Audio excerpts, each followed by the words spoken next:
Share बाजार के अंदर सिर्फ आप ही अपने पोर्टफोलियो को सेफगार्ड कर सकते हैं दुनिया भर की वॉलेटिलिटी से। इसका एक एग्जांपल मैं आपको देता हूँ। कंपनी का नाम है MOIL, जिसको मोइल भी कहते हैं, जो इंडिया की वन ऑफ द लीडेस्ट मैंगनीज और प्रोडक्शन के अंदर कंपनी ऑपरेट करती है। अब कंपनी की स्टेटमेंट्स आई हैं पिछले साल के प्रोडक्शन कैपेसिटी को लेके। उसके अंदर कंपनी ने ये बोला है कि कंपनी ने अभी तक की हिस्ट्री के अंदर सेकंड हाईएस्ट प्रोडक्शन करी है सिंस इंसेप्शन, जिसके अंदर कंपनी ने कुछ ऐसे वैल्यू पॉइंट्स दिए हैं। इससे आपको ये पता चल जाएगा कि मार्केट के अंदर अगर स्लो डाउन भी चल रहा है और आपकी कोर फंडामेंटल स्ट्रॉन्ग पिक्स अगर कंपनीज हैं पोर्टफोलियो के अंदर, तो ये वाला स्लो डाउन सेल थ्रू करने के बाद यही कंपनीज आपकी ग्रोथ ट्रेजेक्टरी पे भी वापस आ जाएंगी। तो ऐसा ज़रूरी नहीं है कि शेयर बाजार के अंदर अगर मार्केट के अंदर नेगेटिव परफॉर्मेंस चल रही है तो आप अपने पोर्टफोलियो पिक्स को भी और तेज़ी से देखिए, क्योंकि इससे ही आपका next level of road map जो है वो पोर्टफोलियो रिटर्न्स के अंदर तैयार रहेगा। अब इस कंपनी के की फंडामेंटल्स मैं आपको बताऊंगा, जो कि कंपनी की मैनेजमेंट ने क्लियरली बोले हैं कि कंपनी ने एक तो ये बता दिया कि प्रोडक्शन कैपेसिटी अभी तक की सेकंड हाईएस्ट रही है सिंस इंसेप्शन। इसका मतलब उनकी जो प्रोडक्शन है उसके अंदर कहीं भी किसी चीज़ की स्लो डाउन की गुंजाइश नहीं रही एक साल के अंदर। प्लस एक माइनिंग कंपनी के लिए सबसे ज़्यादा इम्पोर्टेंट होता है कि वो कितना ज़्यादा एग्रेसिवली अपनी एक्सप्लोरेशन के अंदर कंपनी इन्वेस्टमेंट्स कर रही है। तो कंपनी के केपेक्स प्लान की भी बात कर लेते हैं कि कंपनी ने ये बोला है कि लास्ट ईयर से कंपनी ने अराउंड 14% की ग्रोथ करी है केपेक्स प्लान के अंदर। अब एक बात करते हैं कंपनी की एक्सप्लोरेशन के अंदर।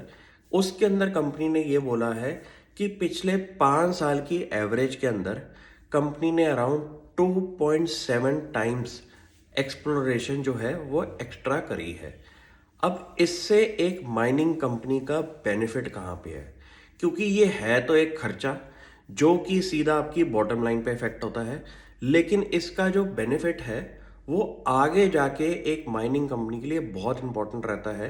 क्योंकि जो एग्जिस्टिंग माइंस के अलावा अगर एक्सप्लोरेशन के अंदर आपको एक्स्ट्रा माइंस अगर मिल जाएं तो आपके फ्यूचर की रेवेन्यू विजिबिलिटी जो है वो रेडी रहती है।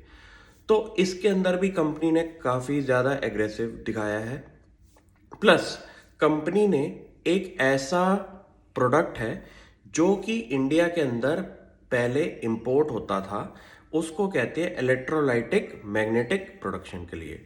अब कंपनी ने ये बोला है कि वो प्रोडक्ट जो कि एक इंपोर्ट सब्स्टिट्यूशन के अंदर यूज़ होता था, उसका जो वैल्यूज यूज़ है वो हमारा फार्मास्यूटिकल और बैटरीज के अंदर यूज़ होता है। तो ऐसा अगर कोर कंपोनेंट जो कि आपके बैटरीज के अंदर यूज़ होने वाला प्रोडक्ट है, वो अगर मोइल कंपनी ने अपना इंडिजिनियसली बनाया है अपनी एग्जिस्टिंग कैपेसिटी से, तो ये एक वैल्यू ड्राइवर हो सकता है प्रॉफिट मार्जिन्स के अंदर। तो ऐसी इंफॉर्मेशन का होना बहुत ज़रूरी है कि आप एग्जिस्टिंग प्रोडक्ट लाइन के अंदर कौन से वैल्यू एडेड प्रोडक्ट्स मार्केट के अंदर उतार रहे हैं। तो कंपनी का जो EMD प्रोडक्ट है उससे भी काफ़ी ज़्यादा प्रॉफिटेबिलिटी के अंदर फ़र्क आएगा। प्लस कंपनी के अगर आप नोटिस करेंगे कि जितनी भी कंपनीज हैं वो अपने फ्यूचर आउटलुक पे बहुत बड़ी बड़ी बातें करती हैं कि 2025 तक 2030 तक हम ये करना चाहते हैं, लेकिन इसका सबसे बेस्ट आंसर आपको मिलता है ईयर एंड पे जो कमेंट्री कंपनी दे कि उन्होंने जो फ्यूचर है उसके ऊपर जो बात करी है उस पे कंपनी की प्रोग्रेस रिपोर्ट क्या चल रही है।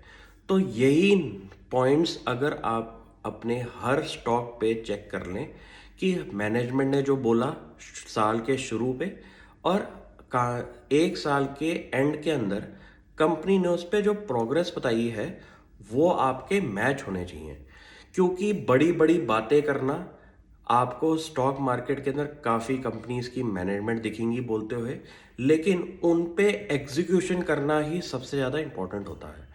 तो अगर मार्केट के माहौल के अंदर जहां स्लो डाउन चल रहा है, जहां रिसेशन की बात चल रही है और आपके कोर पोर्टफोलियो की कंपनी ये बोले कि हमने सिंस इंसेप्शन सबसे ज़्यादा इस टाइम प्रोडक्शन दिखाई है, तो ये एक ऐसे आप माहौल के अंदर आप पॉजिटिविटी डाल रहे हैं अपने आउटलुक के अंदर पोर्टफोलियो के, जो कि आपको आगे जाके ज़रूर बेनिफिट करेगा।